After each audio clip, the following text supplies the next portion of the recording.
What is up, Waffle Gang? I do hope you are well. My name is Mark, and today we're covering some r/relationships, and we're jumping straight in to today's stories. Much love, guys. Now, our first story comes from Thor 442. Me, 36 male, married to my wife, 36 female, 11 years, and I can't stop thinking about a girl I dated for 1 month 16 years ago. I have what I consider to be a good, healthy relationship with my wife. For some reason though, I am recently unable to stop thinking about a girl I dated 16 years ago, for the entirety of a month. The relationship was normal for two 20-year-olds. We like to low-key hang out and have lots of sex. The relationship ended abruptly one day. She and I hung out with a group of people on Saturday night, did our normal at-home thing, then got up Sunday and went to a friend's college graduation party. Then, as I remember it, she seemed super distant and just up and left. That was the end of it. I remember at the time I took the breakup really hard, called off work 3 days, got super drunk, cried to my friends. The other night I had a dream about her, and in the dream I kept calling her the one that got away. I know that isn't true in any sense of the word. We definitely both went completely different directions in life as far as I know. I don't really know much about her, as we completely stopped talking at the end of our relationship and never stayed friends. Ever since that dream, I've been rehashing those 4 to 5 weeks, 16 years ago, over and over again in my mind. It's driving me nuts. I'm not sure how to bring this up to my wife, or even if I should mention it. I've read a few self-help articles saying this all really points to me just never getting closure on the relationship. Any and all advice would be greatly appreciated. Yeah, I think part of this may be to do with just not having closure on the relationship, because if it just ended abruptly and you didn't know what happened, what was wrong or anything, that is just like no closure, and it just leaves you playing that relationship over and over again like you thought it was a great time, but obviously there was more going on in the background here. But then again, it is just a dream. I have weird dreams all the time. I often have weird dreams, maybe that's just me, and maybe it should be just thought about just like that. But again, at the same time, if it's worrying you that much, maybe you should approach it with, I don't know, a therapist or something like that if it's really getting to you that much. I'm not sure if you should bring it up to your wife at this point in time though. That might cause more friction than needed, because it's not like you're planning to go and find this girl or anything, I assume. But we'll check out a couple of the comments and then we'll move on to the update. So Normality is Restored says, don't mention this to your wife. This is your midlife crisis problem to deal with. You are fearing aging and fearing growing older with things undone. This isn't about a girl 16 years ago. It's about you worrying about all things you haven't done with your life. Therapy for you, or learn to deal with the fact that you are going to get older and there will always be other things that you can't be a part of. And Barmer says, yeah, definitely don't mention that to the wife. And M. Binsky says, a lot of the time, it's easy to romanticize something that happened forever ago because you forget about the bad parts and all the reasons that person wasn't meant for us. Just remember that it ended for a reason and you love your wife. And Nayat says, don't mention it to your wife. Odds are in another month this girl will have completely left your mind, but your wife still might be anxious if you tell her. This means literally nothing besides that you're temporarily stuck going, what if? It's not about this girl at all. She'll be a total stranger to you now, and was pretty much a total stranger to you while you were dating her for barely enough time for a mouse to just stay a litter. It's not even about a lack of closure. What closure do you need from something that barely began? Very good point there. You just are in a rut we sometimes get into where your life is good but wonder if it could have been better. Concentrate on what you have, and if you have areas of dissatisfaction, then think of ways you can improve in those in the future. With the weather warming up, see if you can get out of the house and do something with your wife. Stay COVID safe though, and don't give these thoughts more weight than they actually have. And there is a small update which we will cover. So update, me 36 male, married to my wife 36 female, 11 years, and I can't stop thinking about a girl I dated for 1 month 16 years ago. So I mentioned to my wife vaguely that I was having a bit of a midlife crisis and ruminating on my past a bit too much, that I miss how I was physically at my peak in college. She said she is also having a bit of a crisis, worried about long-term health and missing the shape she was in before kids. We made a commitment to each other to get into shape and have changed our eating habits and bought a treadmill. I've been working out daily and my rumination issues have really dwindled. We also planned a nice vacation and a few get-togethers with friends in the next few months. And a nice, wholesome ending there. I swear, exercise. I know it's not for everyone, but for me, I found it's been really helping my own mental health just recently. I tried to go out running every other day. I don't track it at this moment or anything like that, but I just go out and I just run and I brainstorm things like for the channel and think about your comments and stuff like that, ways I can improve. And I just find it's just so grounding. It's absolutely amazing. But now I'm going to turn it to you guys. What do you guys think of this situation? And do you have any further tips for like helping with your own mental health? What do you do? Your coping mechanisms? Do you exercise? Do you write things down? Do you do other things that help you out? I'd love to hear your thoughts on that in the comments below. And our next story is from Sister Issue Throwaway. Me, 35 male, with my sister, 42 female, sibling to 35 years, got a painful message from her regarding my professional behaviour as a substitute K-12 teacher and don't know how to respond. And it's a long post, so be warned. Hello relationships, this is long, so thanks to any who plough through it. Recently I got a really hurtful message from my oldest sister and I'm not sure how to take it. I'll start with some background and context, then paste the email. Names and personal details have been altered to obscure identities. I'm the youngest of 3 children. My 2 oldest sisters are both stay-at-home mothers. My oldest sister and I have never been particularly close. Since she's had kids, she has seemed to like and respect me less and less. A few times over the years, I've heard something pretty nasty and insulting oldest sister has said about me behind my back. It got a lot worse a few years ago after our dad died, that she seemed to transfer the issue she had with her dad to me. I always knew I didn't want children of my own, and instead have focused on my academics and career. I have a bachelor's, master's, and a law degree. I do not practice law, but my master's and JD are a combination in a niche field that requires both. I don't want to get too specific because the field is small, but my most recent full-time position included developing and teaching continuing education classes for law school students, attorneys, and judges. These classes are more like focused weekend seminars than the kind of term-long graded classes you get in school. The judges and attorneys need to take a certain number of classes per year to keep their licenses. Anyway, about a year ago, a number of external stresses snowballed to the point of me developing severe, crippling depression, along with some other less painful things. Several people I loved died within a short period of time. I'd recently relocated several thousand miles away from friends and family and didn't have any real support network. And I stumbled hard. I could barely get out of bed and regularly spent hours on end just sitting around weeping. I sought medical care and counselling, was put on meds and started therapy. It helped me regain some basic level of functioning, but I found myself no longer able to perform my job adequately. I wound up moving back home with mum, hoping the proximity to family and friends would help me heal and regroup. Anyway, my hometown is small, rural place with no call for my speciality. I wasn't licensed to practice law in that state, and the best work I could come across was being a substitute teacher for a handful of public schools in my region. I thought I was doing a great job, to be honest. I love working with the kids at all levels. I went to one of those schools and I felt like I was giving something back to the community. I knew a few of the other teachers and administration from going to the same school together. I cared and I think it showed. I would ensure I understood any sub-lesson plans left for me as well as the material and would teach my arse off. Instead of just pointing out the assigned reading pages and questions, I would go over the material in class and go through as much of the assigned questions or writing as time allowed.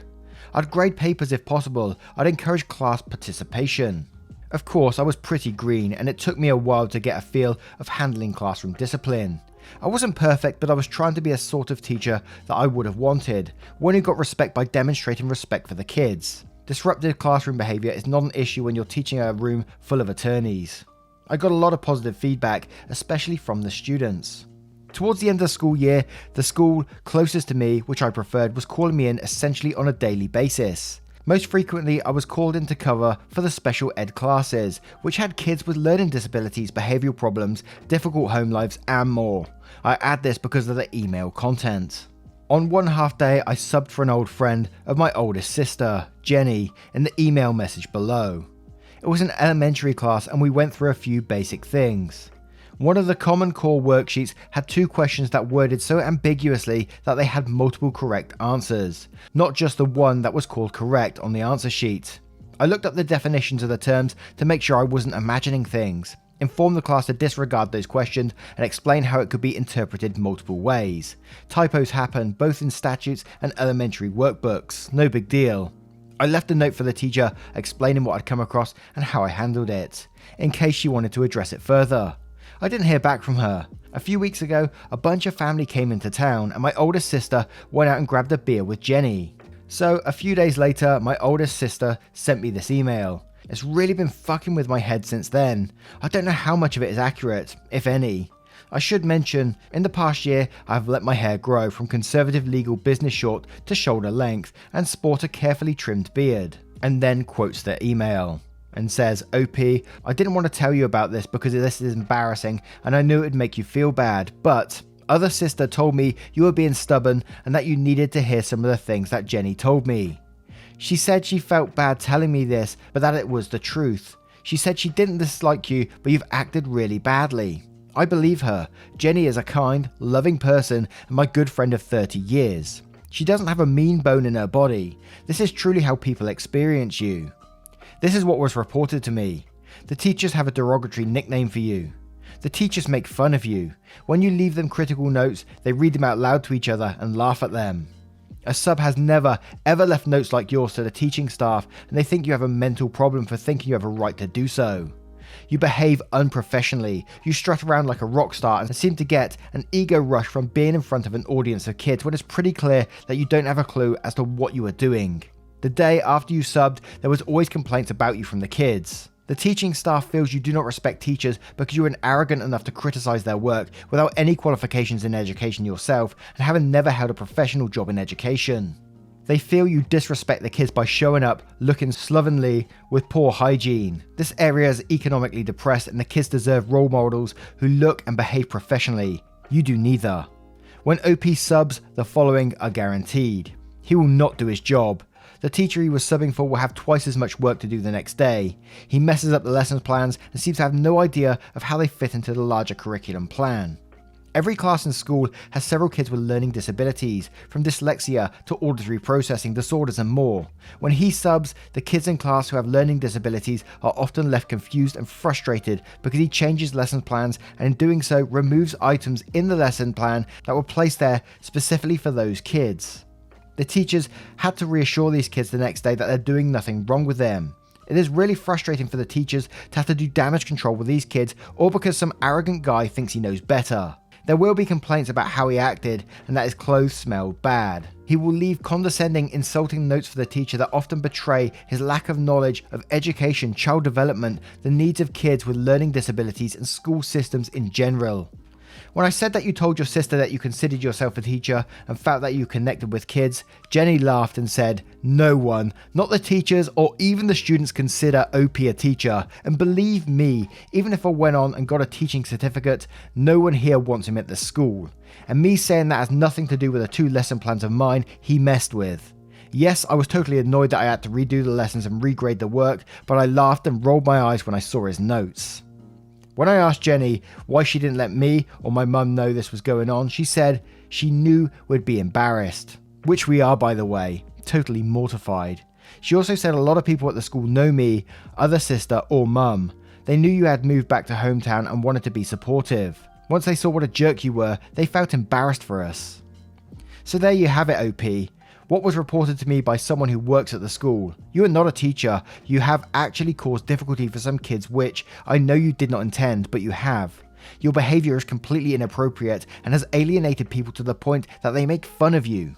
Please go try and find a job in your own field of work. I am not sending this to be hurtful. This was reported to me. There is nothing here open to interpretation. This is the way people experience you. I love you and want you to do well. You need to understand that any possible success in life is tied to having positive relationships with other people. Simply being intellectually smart is getting you nowhere. Good social skills, a sense of social awareness, and interpersonal relationship skills are so much more important than being smart. Love, sis. And there's a couple of edits and an update to this as well. So edit says, "Thanks for all the helpful comments, folks. I appreciate it. I'm still going through and thinking over them. It's been really helpful to see that it's not crazy for me to have found this message intentionally hurtful more than anything. One thing has come up a few times now, and for some reason an earlier clarifying thread has been deleted. I asked to grade Jenny's papers if I had the time. I only grade papers in classes when I'm asked to by the teacher or on their lesson plan. Otherwise, I just collect and organise assignments for grading by the regular teacher. I understand that some regular teachers might want to do the check-in and grading themselves. Edit 2, a bit more about the problem questions I corrected and my note about it. This was an elementary class. I don't remember the exact wording, but one of the questions went basically like this. Circle the sharp object pictured below. It then had pictures of scissors with rounded tips, a ball, a pillow and a nail. The key indicated that the nail was the correct answer. One of the kids pointed out that the scissors have sharp edges, and that kid was 100% correct. After I triple checked, I told the kids that I'd mark either answer as correct. My note read something like, hey, question 7 said that the nail was sharp, but as Tasha pointed out, scissors are sharp too, and that their cutting edges are sharp. I double checked by looking up the definition of the word sharp, and she's right, so for your information, I marked either answer as correct. Wish I could remember the details of the second one, but it's been a few months already, and it seems so minor that I just can't recall.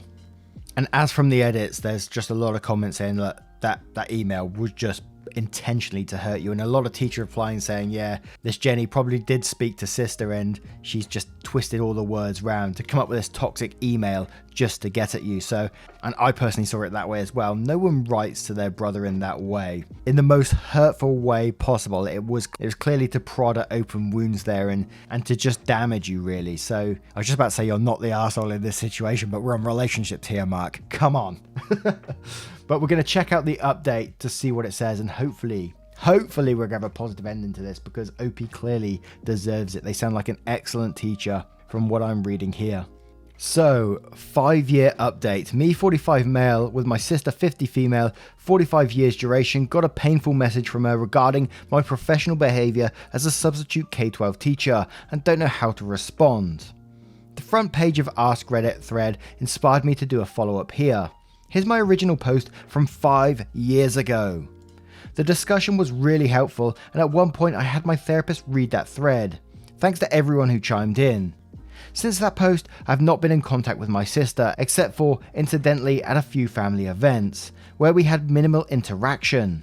My other family is conflicted, but they seem to understand that neither of us want to be in each other's lives anymore, despite them wanting us both in theirs. I worked on this issue specifically in therapy, which has helped me develop some insight into those messages. Next year I will be as old as my sister when she wrote those abusive messages. There were a few follow-up messages I didn't include in the original post. I don't regret cutting her out. I do regret having a toxic person for a sibling. Looking back, I recognise that her over-the-top email was part of a few lifelong behavioural patterns. I realised that basically, despite our biology similarities and having been raised in the same household, we're simply not compatible people. I hope that one day she will develop her own insight, recognise her abusive behaviour patterns, and reach out to try and repair or re-establish a relationship with me. But I'm not holding my breath for this to happen, and I'm not interested in reaching out to her to ask if she had considered trying to improve things. Not having her in my life in the years since has actually improved the quality of my life. There's been a lot of unnecessary drama and hard feelings that I've been used to having to handle that I simply don't with her gone. At this point, I anticipate only seeing her at a few more funerals. Would have been nice to have a good relationship with a sibling, but I do not have that with her, and I don't believe I ever will. Edit, I am humbled by your responses. Your support has moved me to grateful tears. Your perspectives today and years ago have really helped me to power through a pretty difficult experience. Thank you very much. And Hong Kong Mother said, would love to know what's happened in 5 years. Did you overcome your depression? Did you continue teaching or working in law? To which OP replied, my reply was blocked for a while waiting for the mods to unlock this thread. Thanks for asking.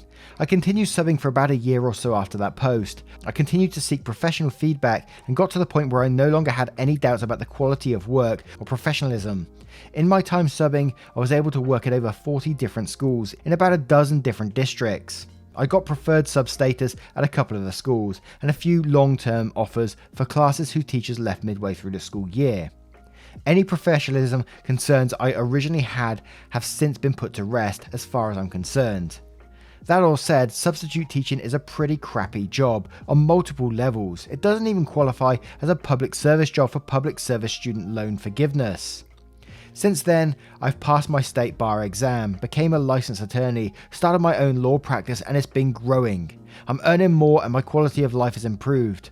I'm a long ways away from the worst of my depression, but lifestyle changes and talk therapy helped me reach a point where I'm able to function and manage without meds. There have been difficulties along the way, but I'm in a better space now than I was 5 years ago.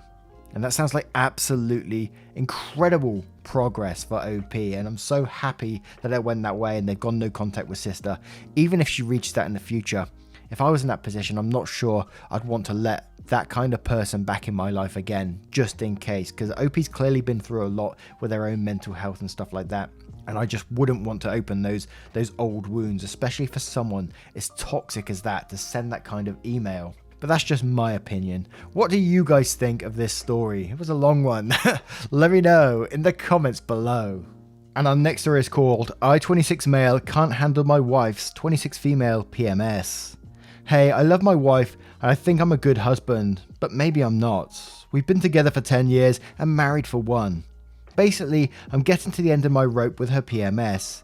I feel like a crappy misogynist every time I say this. She's always had really bad periods, and for a while it kept getting worse, like she couldn't go into work and would be sobbing on the floor. I took her to an obgyn and she got a surgery to remove endometriosis lesions. Ever since then, it's been night and day with the pain. I'm really glad she's not in pain anymore. It was hard enough to see her going through it, so I couldn't imagine being on her end of it. I guess I say this to maybe paint a better picture of myself, like I'm empathetic to her menstrual health. But I really struggle with her PMS, and I'm always trying to Google ideas of what to do. It's all stuff like give her a hot water bottle, give her a back rub, support her, and I do all that. After the PMS, it's not like she's in need of a water bottle when the cramps aren't even there yet. I struggle so hard with the hormonal swing. Her anxiety gets out of control and she catastrophizes everything. Nothing I say is able to calm her down. The most recent time she was having a breakdown, she was convinced we were going to be evicted, and I was so exhausted I just let her rant. But then she said I didn't even care about anything or her. So I gave in and talked her down. And that's not the worst one. Last month was my father's funeral, and she was starting her period and just everything was about her and her emotional needs. It was so exhausting. I feel shitty when I don't support her. My therapist keeps saying that things seem unfairly divided, but I don't know. I feel like she just has big emotional needs and eventually it'll be my turn. Or maybe there is something I'm not seeing. Is there something I should do about the PMS, or is it something else? Once her period starts, she always gets really embarrassed and is like, I guess that's why I went crazy there. Is there anything I can do? I feel so lonely when she gets like this. Apologies for my dyslexia. Hope this is readable. And again, we do have an update to this one, but White Belt says, and quotes, I feel like she has big emotional needs and eventually it'll be my turn. And then says, if your father's funeral wasn't your turn, then nothing ever will be. To which So Creamy, oh god, replies, that was infuriating to read. If you're so hormonally fucked up that your husband's at his dad's funeral but you managed to make it about yourself, then you should have gotten on a strict medication plan yesterday. And Erin Moo says, this sounds like PMDD. Wait a second. What is PMDD? Premenstrual dysphoric disorder. PMDD is a very severe form of premenstrual syndrome, PMS, which can cause many emotional and physical symptoms every month during the week or two before you start your period. It is sometimes referred to as severe PMS. While many people who are able to have periods may experience some mild symptoms of PMS, if you have PMDD, these symptoms are much worse and can have a serious impact on your life. Experiencing PMDD can make it difficult to work, socialize, and have healthy relationships. In some cases, it can also lead to suicidal thoughts. And that was from mind.org.uk. This sounds like PMDD and not normal PMS. I have PMDD, and 3 days out of the month I get super anxious and suicidal. I think everything and everyone would be better off without me. I cry at the drop of a hat. I see animosity in everyone's interactions with me. I now take a medicine, and while it doesn't take away that stuff, 100% damps it down enough that I realise what's happening and can mitigate the most issues. Your girl needs to see a gynae and describe these symptoms to them. I take Cymbalta, 60 milligrams, which also has the added benefit of helping the pain as well. And I didn't know that. I've learned something new today. And Trail Quail says, if you're being honest and complete with your description, this is not normal PMS. She needs to go pursue medical options to modulate her hormonal swings and then therapy to learn to better cope. If that doesn't resolve the issue, this is difficult for you, but is also probably no picnic for her either. So here is the update. Update: I 26 male can't handle my wife's 26 female PMS. I'm thankful for all the comments on my original post. I really started to wonder if it might be PMDD. When she was calm, I talked to her about her mood swings. She agreed that it was a problem, but didn't have a clue what to do about it, so things stayed mostly the same. Now, I was also struggling, still am, after the death of my father. At a routine checkup with my doctor, I told her about my symptoms of depression. She agreed that it sounded concerning and got me on an emergency referral to a psychiatrist. These are the only kind of referrals the hospital was accepting due to COVID. In the meantime, I got started on antidepressants. Seeing how easy that was, I went to my wife and brought up my concerns again. This time, I was able to tell her what to do and what might happen. It turns out that she has GAD, or Generalized Anxiety Disorder. The PMS was only exacerbating it. However, this really didn't excuse her behaviour around the funeral. Some comments pointed out how my emotional needs weren't being met. That was a pretty big understatement. I was in a huge denial around that time. I felt like I could do nothing for my wife or for anyone. Life just felt like endless suffering. I ended up attempting to do a lot of bad stuff to myself. When I finally was contacted by the psychiatrist, I explained my situation. It was casual for a bit, but then I told him what I'd been doing and, well, he told me to admit myself to the hospital or he'd send someone to come get me. My wife was in complete shock when I told her what was happening, but she brought me there. When she first saw me again, she apologised for how distant and awful she'd been. I didn't even bring it up, but she apologised about the funeral. The 8-hour trip had really stressed her out, and she'd been incredibly anxious about the funeral, COVID, baby planning, etc. But she told me that none of that was an excuse. The time apart really gave her time to think. She got me everything I needed. She visited tons, and there were hours of time to talk feelings. She worked with my doctors on safety plans, got me a bunch of welcome home gifts, and she has been a lot more helpful around the house. The medication she's on has really leveled her out. She's very happy to be on it too, and says she doesn't feel crazy anymore. She's continued to be amazing. Usually I'm the one that does most of the Christmas stuff, and I usually give all the best gifts. She's always struggled to get me things I like, but this year she actually outdid me. I have so many Switch games now. Guys, I haven't gotten to them all yet. I'm still having a rough go, but she's always telling me not to stress and focus on recovery. I'm really happy to have her. ETA, we aren't currently baby planning. We're trying to get right before my father passed, but now that's on hold for the foreseeable future. And I'm kind of glad to see the very end baby update there, because when I read about the baby planning, I was sort of like, ooh, that doesn't sound like a good idea right now anyway. But it sounds like they got everything in hand, and it sounds like he's starting to get the support he finally needs. And, you know, wife is stepping up. I know she's going through some real tough stuff as well. And it's just so nice to, you know, although they're going through all this troublesome stuff, and I have so much empathy towards that, but they're moving in the right direction, and that is a positive in my eyes. And that is one thing that gets my day going. And I know it's like these stories are a bit older or whatever, and but when they come back and give us a positive update, it really boosts my day as well. I absolutely love to hear it. So great stuff there. But what do you guys think of this story? Have you ever faced anything similar to this before, GAD or PMDD? Has anyone suffered from similar kind of things? Let me know your thoughts in the comments below, as I would love to hear them. Now, once again, guys, thank you for being here today. I hope you did enjoy today's stories as much as I did. They were on the long side of things, but hey, you guys requested relationships, so you got it. Thank you very, very much for being here today, and I will see you in the next one. Take care, guys. Much love.